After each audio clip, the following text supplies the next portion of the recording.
आज हम 2019 के एक ऐसे मामले की तह तक जाएंगे जिसने पूरे फिलीपींस को हिला कर रख दिया था। ये कहानी है 16 साल की क्रिस्टीन ली सिलवान की। लेकिन ये सिर्फ एक भयानक अपराध का ब्यौरा नहीं है। ये कहानी है ऑनलाइन धोखे की, उलझे हुए फॉरेंसिक सुरागों की और एक ऐसी बहस की जिसने पूरे देश के कानून पर ही सवाल खड़े कर दिए। बिल्कुल, हमारे पास इस मामले से जुड़ी कई न्यूज़ रिपोर्ट्स हैं, वीडियो ट्रांसक्रिप्ट्स हैं और एक बहुत ही डिटेल्ड फॉरेंसिक और क्रिमिनोलॉजिकल एनालिसिस भी है।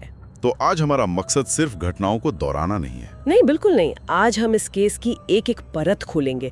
ये समझेंगे कि जांच कैसे भटकी, फिर कैसे पटरी पर आई और कैसे इस एक अपराध ने फिलीपींस में मौत की सजा पर एक राष्ट्रीय बहस छेड़ दी। तो चलिए शुरू करते हैं। कहानी शुरू होती है 10 मार्च 2019 को। क्रिस्टीन ली सिलवान, एक 16 साल की लड़की जो अपने चर्च में सेवा करती थी, उस शाम घर नहीं लौटी।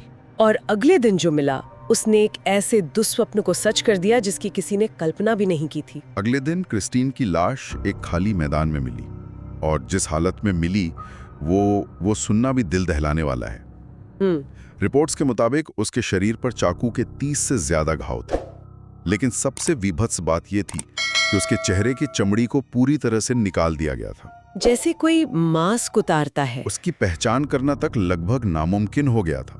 और जब फोरेंसिक जांच शुरू हुई तो मामला और भी ज्यादा परेशान करने वाला बन गया। हाँ, पब्लिक अटॉर्नी ऑफिस मतलब पीएओ की जो फोरेंसिक टीम थी, उन्होंने कुछ बहुत चौंकाने वाली बातें सामने रखी। जैसे कि पहली, उन्होंने कंफर्म किया कि हत्या से पहले क्रिस्टीन के साथ रेप हुआ था। दूसरी, और ये बहुत ही अजीब बात है, कि चेहरे की चमड़ी निकालने की प्रक्रिया को आसान बनाने के लिए सल्फ्यूरिक एसिड जैसे किसी केमिकल का इस्तेमाल किया गया था। एसिड का इस्तेमाल? 1 मिनट, मतलब हत्यारे ने पहले से तैयारी कर रखी थी। ऐसा ही लगता है। ये सिर्फ गुस्से में किया गया हमला नहीं था, इसमें एक तरह की क्रूर योजना शामिल थी। और भी कुछ था? हाँ, जांच में एक और बात सामने आई जो और भी अजीब थी।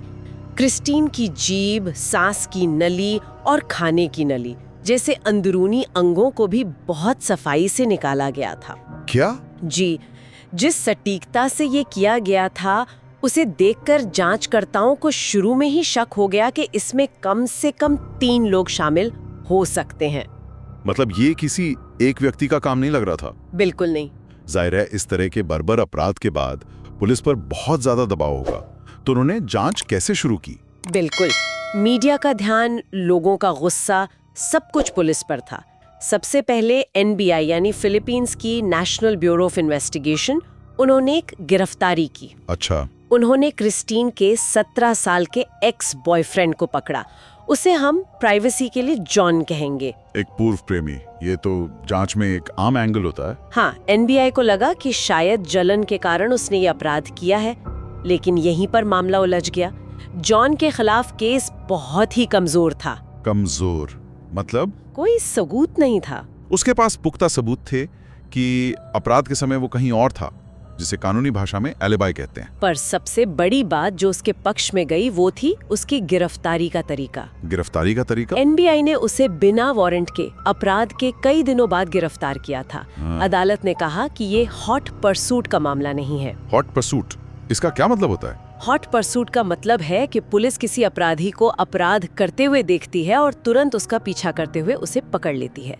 उस स्थिति में वारंट की जरूरत नहीं होती। अच्छा। पर यहाँ गिरफ्तारी कई दिनों बाद हुई थी, इसलिए इसे गैर कानूनी माना गया और जॉन को रिहा करना पड़ा।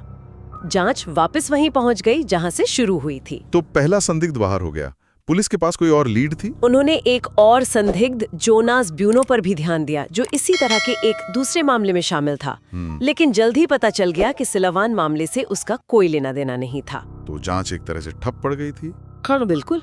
और फिर कहानी में असली मोड़ तब आया जब पुलिस ने एक बिल्कुल अलग मामले में एक 43 साल के आदमी रेनाटो येनिस को गिरफ्तार किया। एक असंबंधित मामले में? हाँ, तो फिर वो इस केस से कैसे जुड़ा? ये बस किस्मत की बात थी। येनिस को अवैध हथियार रखने के आरोप में पकड़ा गया था, लेकिन जब उससे पूछताछ शुरू हुई तो उसने अचानक क्रिस्टीन की हत्या का जुर्म कबूल कर लिया। क्या? बस ऐसे? हाँ, और उसने जो कहानी बताई वो आज के डिजिटल युग के सबसे बड़े खतरों में से एक को उजागर करती है। और वो कहानी क्या थी? येनिस ने बताया कि उसने सीजे डियाज नाम से एक नकली फेसबुक प्रोफाइल बनाई थी, और उसी के जरिए क्रिस्टीन से दोस्ती की। एक नकली प्रोफाइल से। हाँ, वो 4 महीने तक एक युवा लड़के का नाटक करता रहा और क्रिस्टीन का भरोसा जीतता रहा। जब क्रिस्टीन आखिरकार उससे मिलने के लिए तैयार हुई और उसने 43 साल के येनिस को देखा तो जाहिर है उसने उसे रिजेक्ट कर दिया। येनिस ने कबूल किया कि इसी रिजेक्शन और गुस्से में उसने क्रिस्टीन की हत्या कर दी। 1 मिनट रुकिए। एक 43 साल का आदमी 16 साल की लड़की से दोस्ती करने के लिए नकली प्रोफाइल बनाता है और 4 महीने तक उससे बात करता है। ये तो अपने आप में बहुत बड़ा खतरा है। इसे ही साइबर ग्रूमिंग कहते हैं ना? बिल्कुल, ये साइबर ग्रूमिंग का एक क्लासिक और भयानक उदाहरण है। एक शिकारी ऑनलाइन दुनिया में एक झूठी पहचान बनाता है, किसी बच्चे या किशोर का विश्वास जीतता है और फिर असल दुनिया में उसका शोषण करता है। लेकिन येनिस ने एक और अजीब दावा किया था, है ना?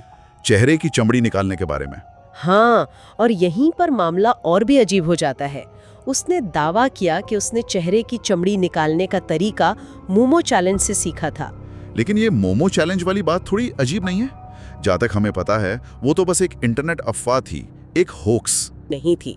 ये एक तरह का डरावना मीम था जो वायरल हो गया था। तो फिर उसने इसका जिक्र क्यों किया? देखिए, ये मामला दिखाता है कि ऑनलाइन अफवाहें सिर्फ हार्मलेस मजाक नहीं होती। जब कोई व्यक्ति पहले से ही मानसिक रूप से अस्थिर हो और जैसा कि येनिस ने खुद कबूल किया कि अपराध के समय वो ड्रग्स के नशे में था, तो ये डिजिटल अफवाहें असली दुनिया में हिंसा के लिए एक ट्रिगर या एक झूठा बहाना बन सकती हैं। मतलब उसने अपनी क्रूरता को सही ठहराने के लिए इसका इस्तेमाल किया? शायद ये उसके दिमाग में उस क्रूरता को नॉर्मल बनाने का एक तरीका था। एक कबूलनामा तो बहुत बड़ी बात है, लेकिन सिर्फ उसके आधार पर पूरा केस नहीं टिक सकता। तो क्या पुलिस के पास कोई ऐसा ठोस वैज्ञानिक सबूत भी था जो येनिस की कहानी को सच साबित कर सके? हाँ, और यहीं पर फोरेंसिक विज्ञान ने कहानी का रुख ही मोड़ दिया। पहले संदिग्ध जॉन के पास एलिबाइज थे और पुलिस पर उंगलियां उठ रही थी। उन्हें एक ऐसे सबूत की जरूरत थी जो येनिस को सीधे क्रिस्टीन और अपराध से जोड़ सके। और वो सबूत क्या था? येनिस ने कबूल किया था कि उसने हत्या के लिए कैंची का इस्तेमाल किया था।